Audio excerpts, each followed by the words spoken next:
సజీవుడైన యేసుక్రీస్తు నామంలో మనకందరికి శుభములు. దేవుని యొక్క సన్నిధిలోనికి మనము ప్రతిరోజు వచ్చుటకు ప్రభువు మనకు అవకాశాన్ని ఇస్తున్నాడు. దేవునికి వందనాలు. ఈ యొక్క డిసెంబర్ మాసంలో యేసుక్రీస్తు ఆయన దేవుడై ఉండియు ఆయన భూలోకములోనికి వచ్చుట, అది ఒక అద్భుతము. హల్లెలూయా. అది ఒక రక్షణ ప్రణాళిక. ఏదైతే పడిపోయిందో, ఏదైతే దేవునికి దూరమైందో, ఏ సృష్టి అయితే దేవునికి విరోధముగా ఉన్నదో దానిని తిరిగి రక్షించుటకు యేసుక్రీస్తు ద్వారా రక్షించుటకు దేవుడు గొప్ప ప్రణాళిక కలిగి ఉన్నాడు. దేవునికి వందనాలు.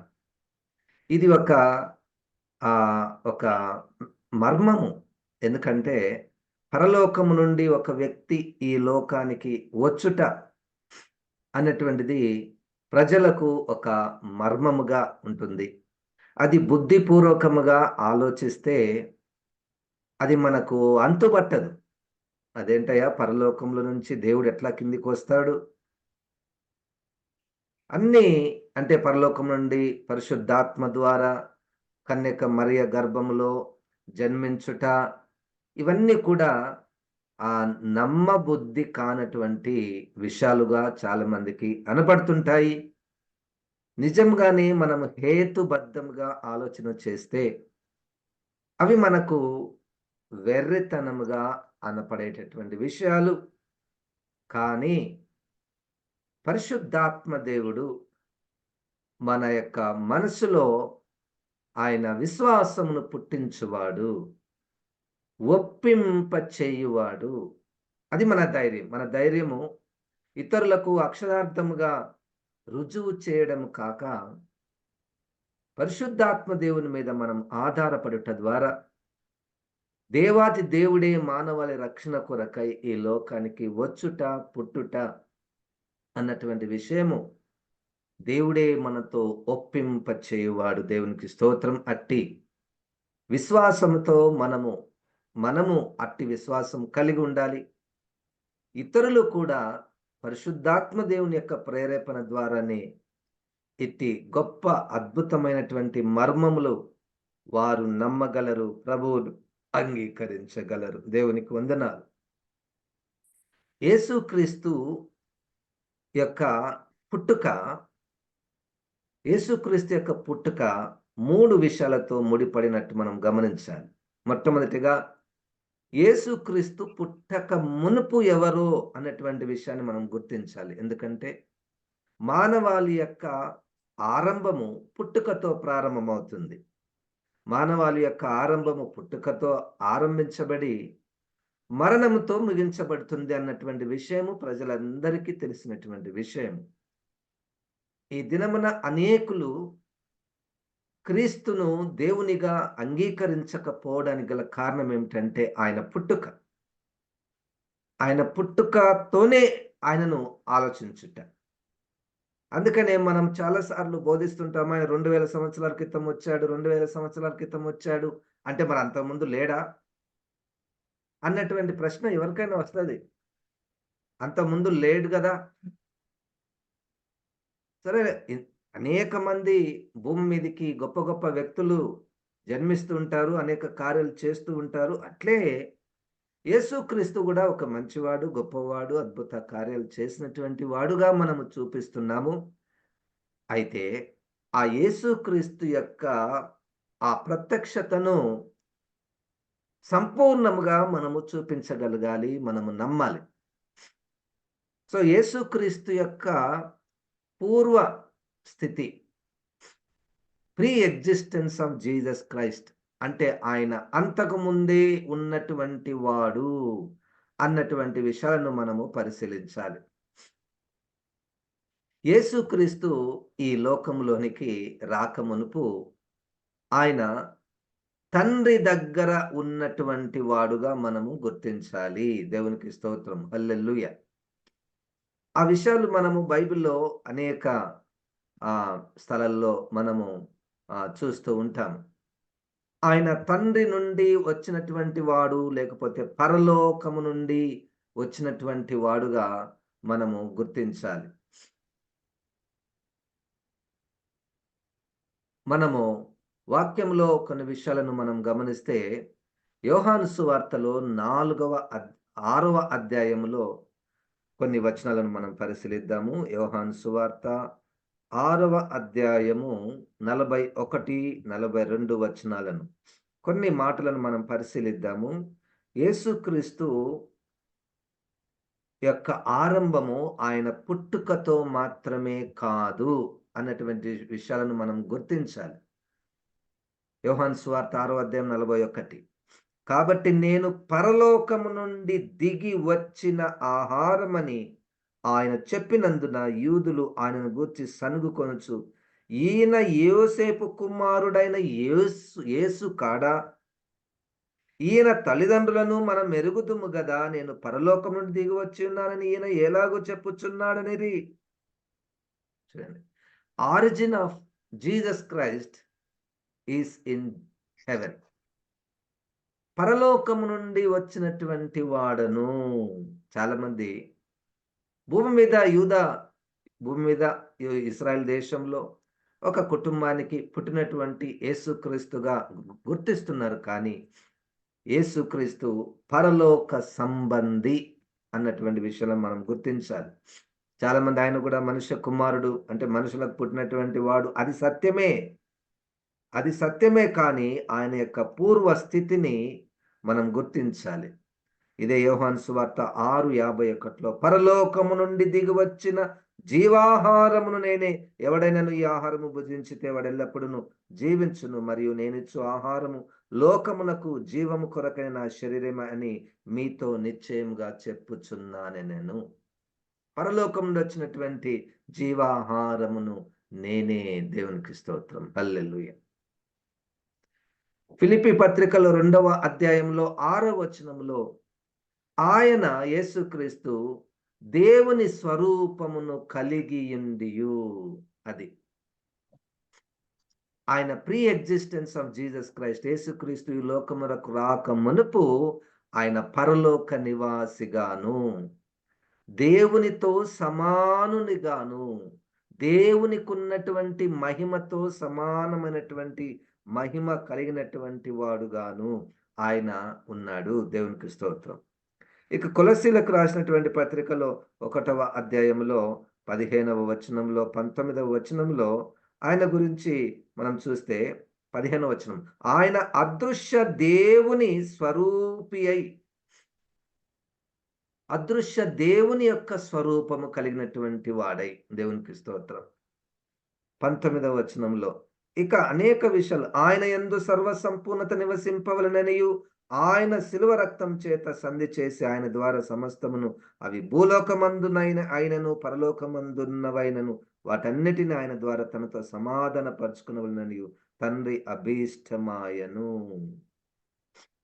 యేసుక్రీస్తులో సర్వ సంపూర్ణత కలిగి ఉండవలను, నివసింపవలననియు. అయితే మొత్తానికి మొదటి విషయమేమనగా, యేసు పుట్టుక మునుపు ఆయన దేవుడై ఉన్నాడు, ఆయన తండ్రి యొద్ద ఉన్నాడు. ఈ విషయాలను మనము గుర్తించాలి. యేసుక్రీస్తు పుట్టక మునుపు దేవుని స్వరూపం కలిగినటువంటి వాడు. ఇక మనం ఇంతకుముందు అనేక మార్లు చూచినట్లు 1 కొరింథీ 15వ అధ్యాయం 47వ వచనంలో, ఆదాము మంటి నుండి పుట్టినటువంటి వాడు, కడపటి ఆదాము పరలోకము నుండి వచ్చినటువంటి వాడు. దేవునికి స్తోత్రం. పరలోకము నుండి వచ్చినటువంటి వాడు. ఇక మనకందరికి తెలిసినటువంటి వాక్యం యోహాను సువార్త 1:1. ఈ యేసుక్రీస్తు ఆ వాక్యమై ఆదియందు వాక్యముగా ఉన్నటువంటి వాడు. ఆ వాక్యము దేవుని దగ్గర ఉన్నది. ఆ వాక్యము దేవుడై ఉండెను. ఆ వాక్యము దగ్గర జీవముండెను. ఆ జీవమే వెలుగుగా ఉండెను. ఆ వాక్యమే 14వ వచనము, శరీరధారి అయి ఈ లోకమునకు వచ్చెను. దేవునికి స్తోత్రం. సో మొత్తానికి యేసుక్రీస్తు పుట్టక మునుపు యేసుక్రీస్తు ఉన్నాడు. అన్నటువంటి విషయం చెప్పుట ద్వారా ఆయన యొక్క దైవత్వాన్ని మనము ప్రకటించుచున్నాము. మొదటిది. రెండవది మనము ఈరోజు గమనిద్దాము. అదేంటంటే ఆయన పుట్టుక అంటే ఆయన రూపము భూమి మీదకి వచ్చిన తరువాత ఆయన యొక్క రూపాన్ని మనము పరిశీలించాలి. ఇదే మనం గమనిద్దాము. యోహాను సువార్తలో 1వ అధ్యాయములో 14వ వచనములో ఆయన యొక్క రూపము 14వ వచనంలో ఆ వాక్యము శరీరధారి అయి, శరీరధారి అయి అంటే శరీరాన్ని ధరించుకున్నటువంటిది ఏమిటి అంటే వాక్యము. వాక్యమే దేవుడు. వాక్యమే దేవుడు. దేవుడు అంట శరీరధారి అయి కృపా సత్య సంపూర్ణుడుగా మన మధ్య నివసించను. దేవునికి స్తోత్రం. మన మధ్య ఆయన భూలోకంలో 33.5 సంవత్సరాలు ఎట్లా ఉన్నాడు? ఎట్లా ఉన్నాడు అంటే ఆయన దేవుని స్వరూపము కలిగినటువంటి వాడుగా ఉన్నాడు. ఆ రూపంలో, ఆ శరీరములో దేవుని యొక్క కృప కనపడుతున్నది. సత్యము కనపడుతున్నది. దేవుని యొక్క సంపూర్ణత అక్కడ కనపడుతుంది. హల్లెలూయా! ఇప్పుడు దేవుడిని ఎవరైనా చూడాలనుకున్నారనుకోండి, కొంతమంది యేసుక్రీస్తు జీవించిన కాలంలో ఆశించారు. అయ్యా! మేము దేవుడిని చూడాలనుకున్నాం, మాకు చూపించు. అంటే మీరు నన్ను చూస్తే దేవుని చూచినట్టే. హల్లెలూయా! నన్ను చూస్తే మీరు దేవుని చూచినట్టే. యేసుక్రీస్తులో దేవుని యొక్క స్వరూపము ఉన్నది. దేవునికి స్తోత్రం. యేసుక్రీస్తులో దేవుని యొక్క కృప కుమ్మరించబడినది. కృప కుమ్మరించబడము యేసుక్రీస్తు ఈ లోకంలోనికి వచ్చుట ద్వారా, ఆ శరీరంలో ఉండుట ద్వారా తప్పు పాపము చేస్తే వెంటనే శిక్ష లేదు. ఆయన కృప అంటే ఆయన ప్రేమ, ఆయన క్షమాపణ మన పాపమును ఆయన మీదికి వేసుకోవడములో ఆయన కృప ప్రత్యక్షపరచబడింది. దేవునికి స్తోత్రం.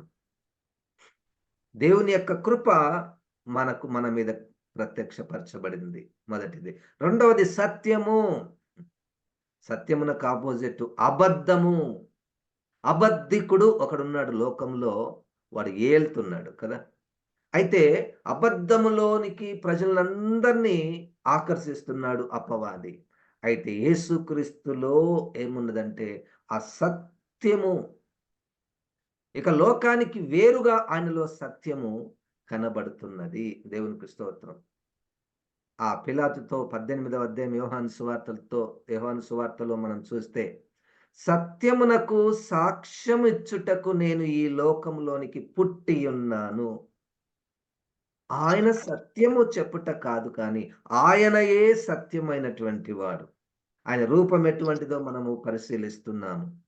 14వ అధ్యాయం యోహాను సువార్తలో 6వ వచనములో నేనే సత్యము.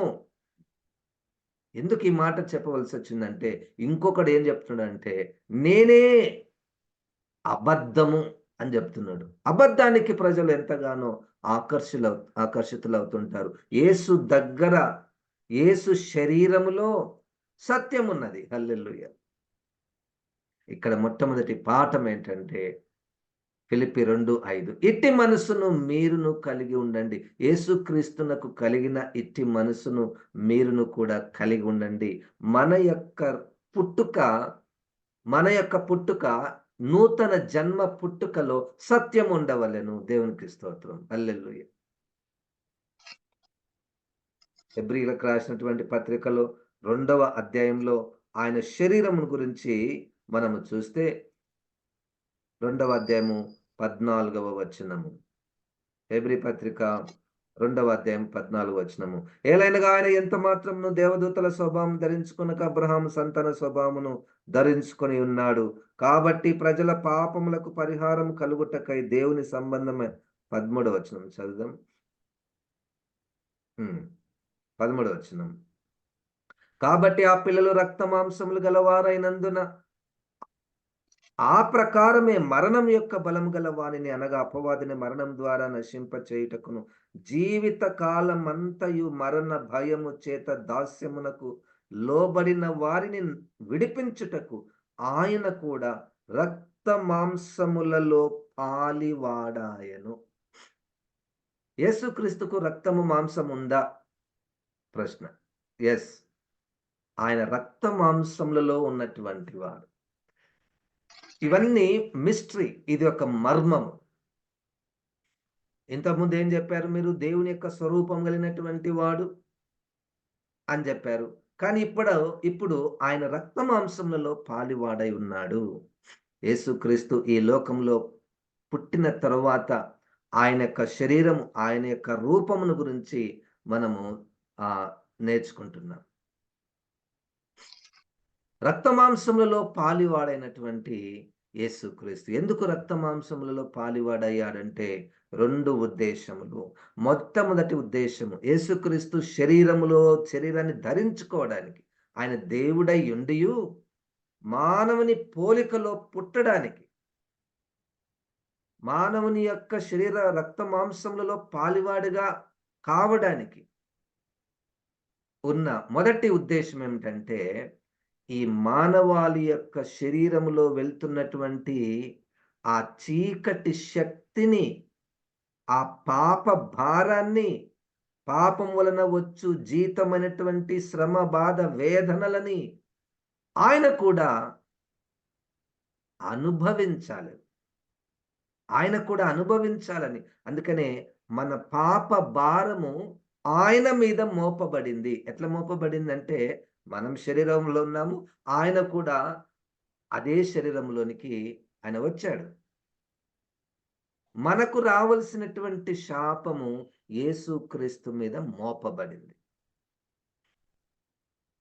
అందుకనే మనకు మార్కు సువార్తలో ఒక అద్భుత కార్యములో ఆ రక్తస్రావం కలిగినటువంటి స్త్రీ ఆయన చెంగును ముట్టినప్పుడు, నన్నెవరు ముట్టారు? నా ప్రభావము నా నుండి బయటికి వెళ్ళింది అని అంటారు. అంటే ఆయన యొక్క శక్తి బయటకు వెళ్ళిపోయింది, ఒకటి విడుదలైపోయింది. అది ఒకటి బయటకు ఎట్లా పోతుందంటే, ఆమె యొక్క భారము ఆయన తీసుకుంటాడు. ఆమె యొక్క భారము ఆయనలోనికి వచ్చేస్తుంది. ఆయన భరిస్తాడు. మన పాప భారములు ఆయన భరిస్తున్నాడు. సిలువలో, రక్తములో, శరీర రక్తములో ఆయన భరిస్తున్నాడు. కాబట్టి మనం తేలికగా అయిపోయాం. ఈరోజు మనకు పాప భారము లేదు. పాపం వలన వచ్చు జీతమైనటువంటి అనేకమైనటువంటి శ్రమలు మనకు లేవు. కారణం ఏంటంటే, వాటినన్నిటినీ యేసయ్య ఆ శరీరములో మోసాడు. ఆ రక్త మాంసములలో ఆయన కలిగి ఉన్నాడు. మొదటి విషయం. యేసుక్రీస్తు రక్త మాంసములలో పాలివాడగుటకు రెండవ కారణము ఇక్కడే రాయబడింది. 2:13 హెబ్రీయులకు రాసినటువంటి పత్రికలో, అపవాదిని జయించుటకు, మరణము ద్వారా నశింపచేయుటకు, శరీర మరణము ద్వారా నశింపచేయుటకు. హల్లెలూయా. అపవాదిని జయించాలంటే శరీర మరణము ఒక సూత్రం. అదే సూత్రము యేసయ్య మనకు కూడా చెప్పాడు. ప్రకటన గ్రంథములో 12వ అధ్యాయములో ఎవరైనా అపవాదిని జయించాలంటే అదే సూత్రము మనకు 12వ అధ్యాయములో ఆ మాట చూద్దాము.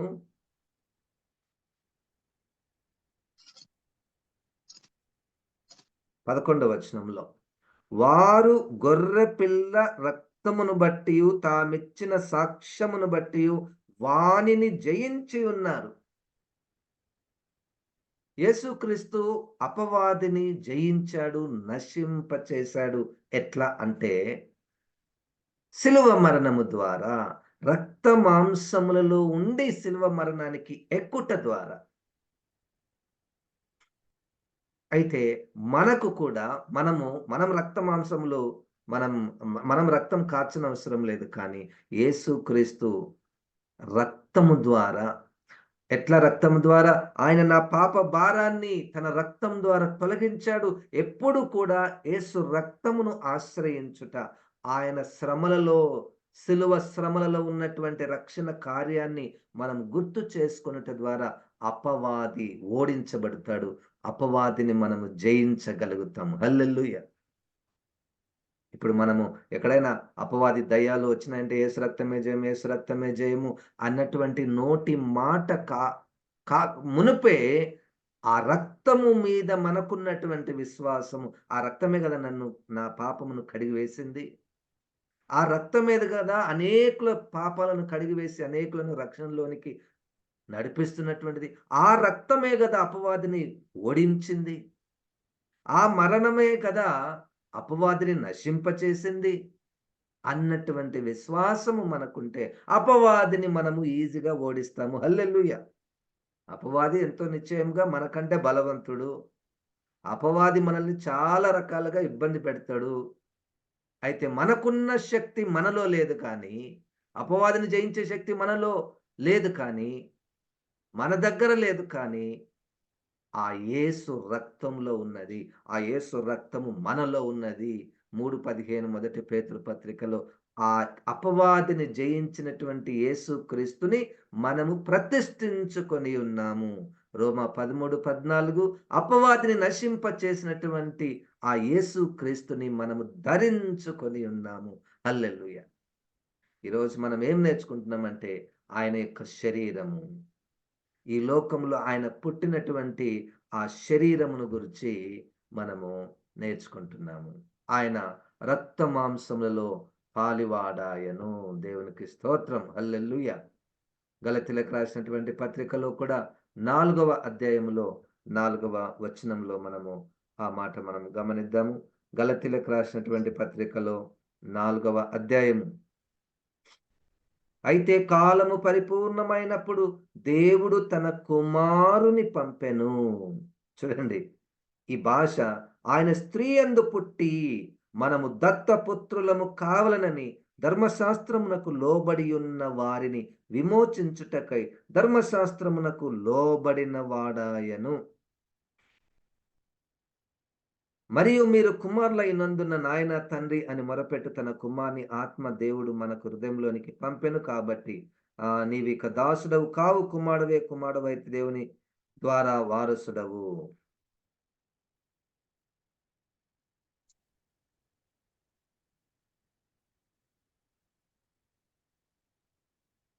చూడండి, ఇదే ఆ 4వ అధ్యాయంలో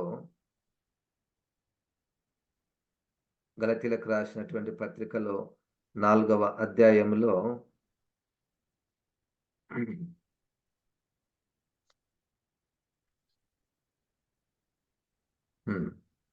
ఇంతకుముందు మనం 4వ వచనంలో మనం చూసినట్టు ఆయన దేవుడు మనకు కుమారుణ్ణి అనుగ్రహించెను. కుమారుణ్ణి అనుగ్రహించెను. ఆయన స్త్రీ యందు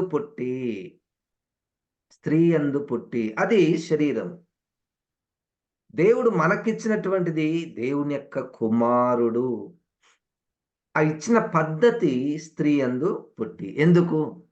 ఎందుకంటే అక్కడ ఉద్దేశం రాయబడింది, ధర్మశాస్త్రమునకు లోబడిన వారిని విడిపించుటకు ఆయన ధర్మశాస్త్రమునకు లోబడిన వాడాయను. ధర్మశాస్త్రానికి లోబడము అంటే అర్థం ఏమిటంటే, మ్రాను మీద వేలాడిన వాడు శాపగ్రస్తుడు. అది ధర్మశాస్త్రం. దానికి ఆయన ఓకే అన్నాడు. ధర్మశాస్త్రములకు లోబడిన వాడాయను అంటే అర్థం ఏమిటంటే, ధర్మశాస్త్రంలో ఎవరైనా తప్పు చేస్తే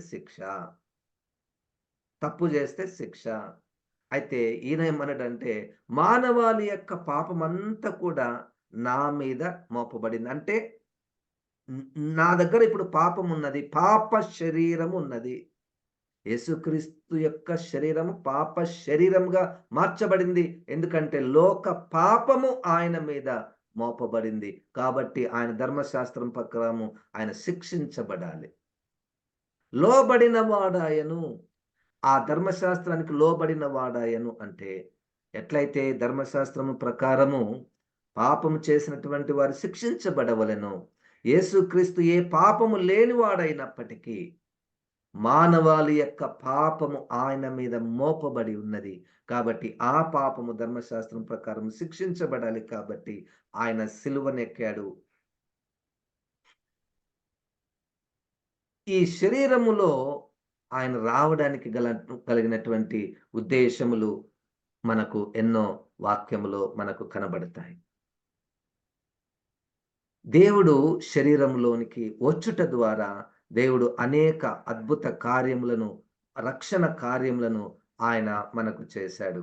మొదటి అధ్యాయము మత్తయి సువార్త 1వ అధ్యాయంలో 21వ వచనములో why Jesus has come to this world. ఈ మొదటి అధ్యాయమే కదా మనం చాలా సార్లు మనము ఈ క్రిస్మస్ సీజన్‌లో చదువుకుంటూ ఉంటాము. అయితే యేసుక్రీస్తు ఈ లోకంలో ఎందుకు పుట్టాడు? మొట్టమొదటి రీజన్ బైబిల్‌లో 21వ వచనంలో ఆమె యొక్క కుమారుని కనును తన ప్రజలను వారి పాపముల నుండి ఆయనే రక్షించును గనుక ఆయనకు యేసు అను పేరు పెట్టుదువనెను. కుమారుని కనును ఎందుకు అంటే వారి పాపముల నుండి ఆయనే రక్షించు.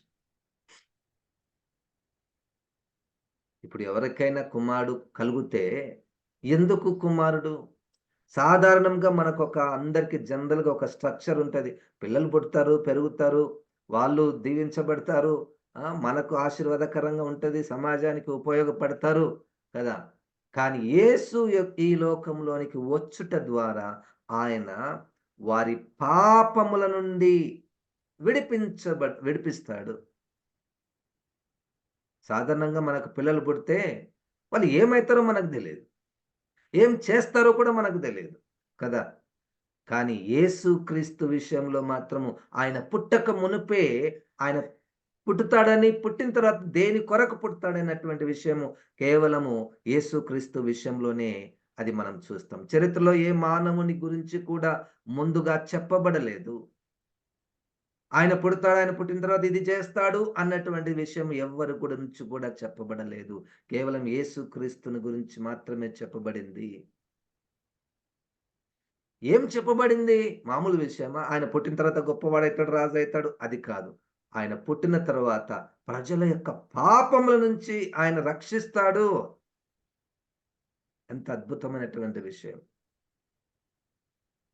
ఈనాడు లోకం అనుకుంటుంది పాపము, పాపమేంటి పాపము? ఏం పాపం లేదు, ఏం లేదు. పాపం అన్నటువంటి విషయం చాలా లైట్‌గా తీసుకుంటున్నది చాలామంది. పాప భారమును ఎవరు ఒప్పింపజేస్తారు? యోహాను సువార్తలో 16వ అధ్యాయంలో పరిశుద్ధాత్మ దేవుడు పాపాన్ని ఒప్పింపజేస్తాడు. ఇదిగో నీలో పాపముంది. ఇదిగో ఈ పాపం వలన నువ్వు నరకానికి పోతావు. నీకొక పాపం వలన తీర్పు మార్గం ఉన్నది. ఇదిగో ఆ యేసుక్రీస్తుని అంగీకరించు. ఆ యేసుక్రీస్తుని అంగీకరిస్తే నువ్వు నీతిమంతుడవుగా అవుతావు. నువ్వు నిత్య జీవంలోనికి ప్రవేశిస్తావు అన్నటువంటి విషయము పరిశుద్ధాత్మ దేవుని కార్యము సువార్త ప్రకటించుట ద్వారా పరిశుద్ధాత్మ దేవుడు కార్యం జరిగిస్తాడు. దేవునికి స్తోత్రం. పాపముల నుంచి విడిపించడానికి యేసుక్రీస్తు ఈ లోకంలో పుట్టాడు. ఇంతకన్నా మించినటువంటి క్రిస్మస్ సందేశం ఇక లేదు.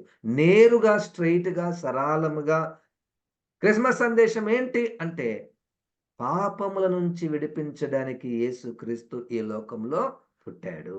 దేవునికి స్తోత్రం. అది మనము అనుభవం కలిగి ఉండాలి. మనము బోధించే వారము అట్టి అనుభవమును మనము కలిగి ఉండాలి. నిన్ను పాపము నుంచి ఆయన విడుదల చేశాడా? అయితే నీకు క్రిస్మస్. నన్ను పాపము నుంచి విడుదల చేశాడా? అయితే మనకు క్రిస్మస్. అదే దాని కొరకే కదా యేసుక్రీస్తు పుట్టింది. పాపం యొక్క భారము ఎంత భారం అంటే అపోస్తులైనటువంటి పౌలు గారు రోమా పత్రికలో 7వ అధ్యాయంలో అయ్యో! ఇంత పాపము నుండి దౌర్భాగ్యుడను నేను. ఈ భారం మోయలేకపోతున్నాను. నన్ను ఎవడు విడిపించగలడు? అన్నటువంటి స్వరము మనకు మన జీవితంలో ఎప్పుడో ఒకసారి వచ్చింటది. మన పాప భారము, ఆ పాపం వల్ల మనము వెళ్ళేటటువంటి ఆ శ్రమను బట్టి అయ్యో! దేవా నన్ను విడిపించు ప్రభువా! నన్ను విడిపించు ప్రభువా! అని ఏదో ఒక సమయంలో నీ జీవితంలో అన్నటువంటి సందర్భం ఉంటే అది రక్షణ కార్యం. నా నుంచి విడిపించాడు యేసుక్రీస్తు. హల్లెలూయా! నా జీవితంలో అది జరిగినది. నీ జీవితంలో అది జరిగినది. నువ్వు రక్షించబడ్డావు గనుక నీవు క్రిస్మస్‌ని ఆరాధన చేయాలి. యేసుక్రీస్తుని స్తుతించుట.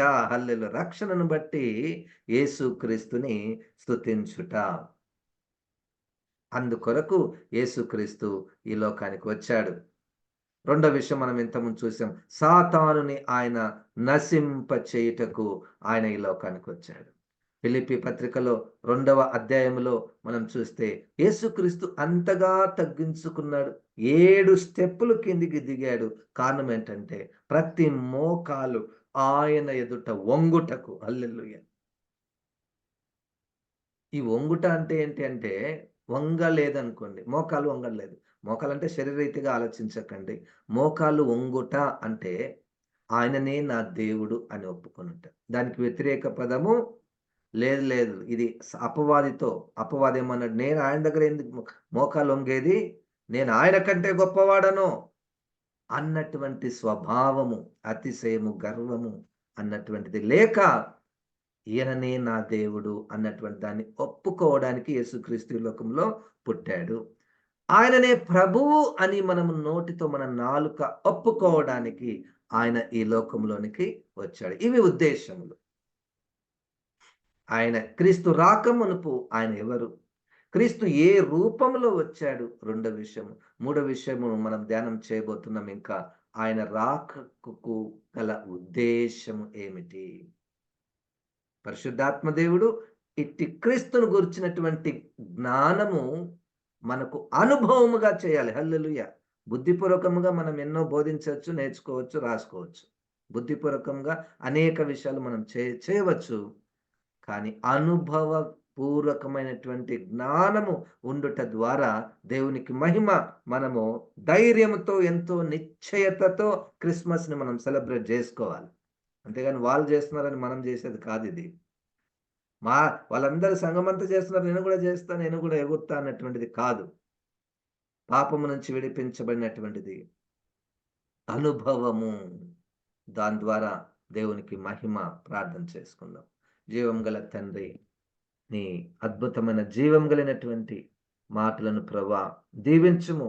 వాటి గుండా మేము వెళ్ళుటకు, వాటి అనుభవమును మేము కలిగి ఉండుటకు సహాయం చేయమని యేసు నామమున ప్రార్థిస్తున్నాము తండ్రి. ఆమేన్. ఇప్పుడు మన పరమ తండ్రి దేవుని యొక్క ప్రేమ, ప్రభువైన యేసుక్రీస్తు యొక్క కృపయు, పరిశుద్ధాత్మ దేవుని యొక్క సహవాసం మనకందరికి సదాకాలం తోడయుండును గాక. ఆమేన్. దేవుడు మన